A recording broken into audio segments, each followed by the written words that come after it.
তো বন্ধুরা, শুভেচ্ছা জানাচ্ছি রাজশাহী অঞ্চলের নওগাঁ জেলা বলিহার গ্রাম থেকে। এই গ্রামে দেখাবো বলিহার রাজবাড়ি এবং বলিহার রাজবাড়ির ইতিহাস সম্পর্কে আজকে জানাবো। তো বন্ধুরা, চলুন যাওয়া যাক, সিংহদ্বার দিয়ে ভিতরে প্রবেশ করি এবং ভিতরের দৃশ্যগুলো আপনাদের দেখাই এবং আমিও দেখব।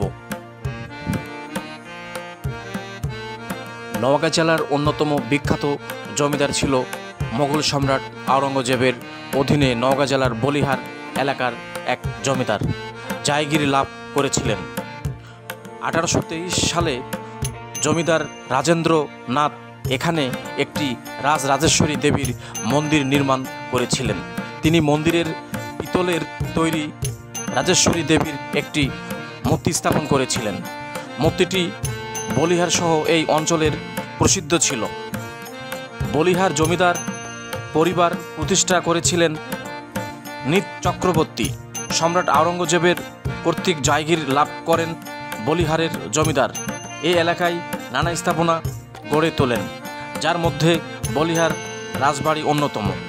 বলিহার জমিদার বাড়ির অনেক রাজা উচ্চ শিক্ষিত, তার মধ্যে কৃষ্ণনন্দ রায় বাহাদুর রাজা ছিলেন বিখ্যাত লেখক।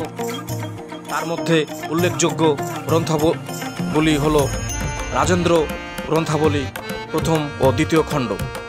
দেশ বিভাগের সময়কালে বলিহারের রাজা ছিলেন বিমলেন্দ্র রায়।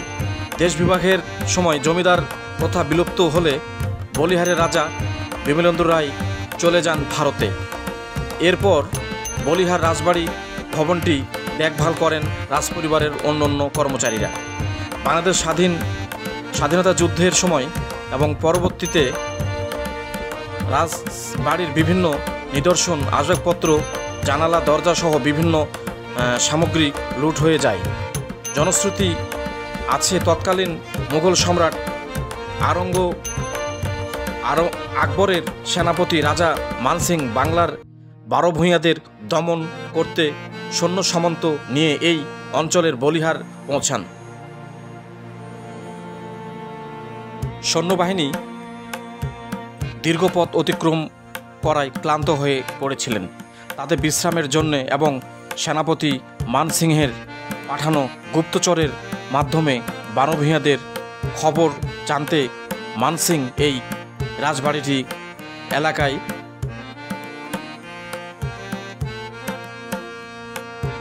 যাত্রা বিরতি করেন। সেই সময় বরেন্দ্র অঞ্চলে শুষ্ক মৌসুম চলছিল। সৈন্যরা বেশি দিন কোনো কাজ না করে বসে থাকলে অলস হয়ে যেতে পারে, এরকমটা ভেবে সেনাপতি মানসিং সৈন্যবাহিনী দিয়ে এই এলাকায় 330টি দিঘি এবং পুকুর খনন করেন। তার মধ্যে চমকপ্রদ নামগুলো হচ্ছে মালাহার, সীতাহার, বলিহার, অনন্তাহার, এসব নামে পুকুর এবং দিঘিগুলো খনন করেন। তো বন্ধুরা, আপনারা দেখতে পাচ্ছেন আমার ক্যামেরার সামনে রাজা মানসিংয়ের আমলের মন্দির, শিবলিঙ্গ মন্দির আপনারা দেখতে পাচ্ছেন। তা এখনও দাঁড়িয়ে আছে জ্বলজ্বল করে।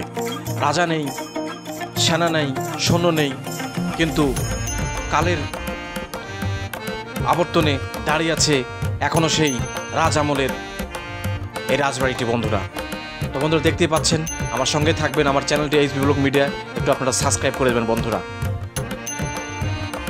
তো বন্ধুরা, আপনারা দেখতে পাচ্ছেন এই যে শিবলিঙ্গর মূর্তি, এই সেই মূর্তি আপনার রাজা মানসিং আমলের তৈরি, যা এখনও এই বলিহার রাজবাড়িতে এলাকায় যে সকল হিন্দু ধর্মাবলম্বী মানুষ আছে তারা এখানে আপনার এই পূজা করতে আসে বন্ধুরা।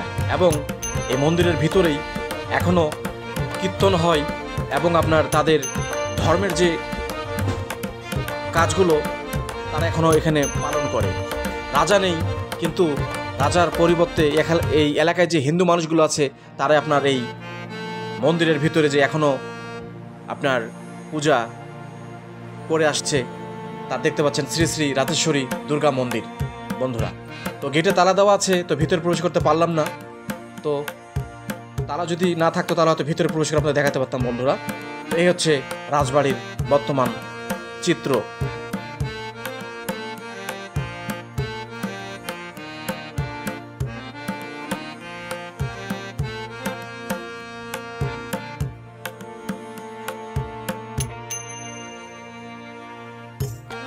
তো বন্ধুরা, আপনারা দেখতে পাচ্ছেন সুন্দর একটি কীর্তনের স্থান। হিন্দু মানুষ এখানে কীর্তন করে, এবং যে দেখতে পাচ্ছেন সামনে গ্যাসের সিলিন্ডার, এবং যাদের ঢোল তবলা এখানে আপনার এই যে রাখা আছে, তারা এখন এখানে প্রতিদিন সন্ধ্যায় তারা যে উলুধ্বনি দেয়, এবং যে এই মন্দিরে আপনার পূজা অর্চনা করে, এবং যে কীর্তন বলে, তারই বন্ধুরা দেখতে পাচ্ছেন যে মূর্তি এখানে আপনার প্রতিস্থাপন করা আছে বন্ধুরা।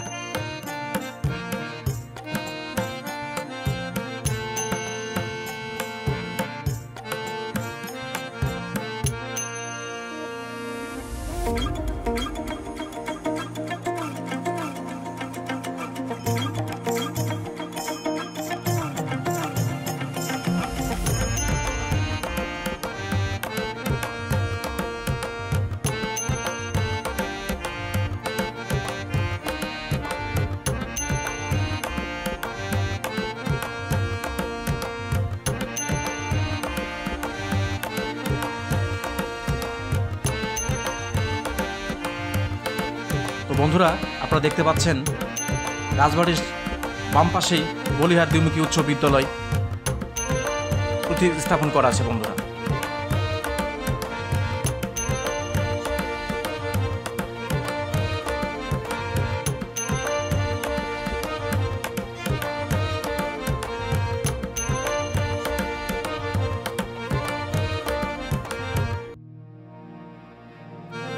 তো বন্ধুরা, এখন আপনাদের আমি দেখাবো যে রাজা এখানে বসবাস করতেন, তার মূল ভবন বন্ধুরা, এবং যে তার এই যে গেট দিয়ে আমি আপনাদের দেখাচ্ছি এই রাজবাড়িটি বন্ধুরা। তো এই রাজবাড়িতে সাইনবোর্ড দেওয়া আছে ঝুঁকিপূর্ণ ভবন, কেউ আসলে সাবধানে দেখাশোনা করবেন বন্ধুরা। বিপজ্জনক ভবনটি, এবং যে অনেকটি আপনার সতর্কবাণী দেওয়া আছে এই মূল ভবনের সামনে।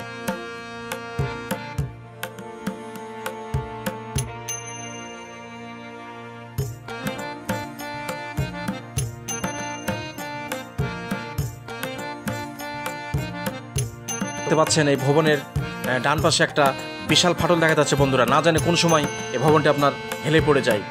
অত্যন্ত ঝুঁকিপূর্ণ। আপনারা কেউ যদি আসেন, অবশ্যই এই জায়গায় অতি সতর্কতা অবলম্বন করবেন বন্ধুরা, না হলে একটা যে কোনো বড় ধরনের দুর্ঘটনা ঘটতে পারে বন্ধুরা।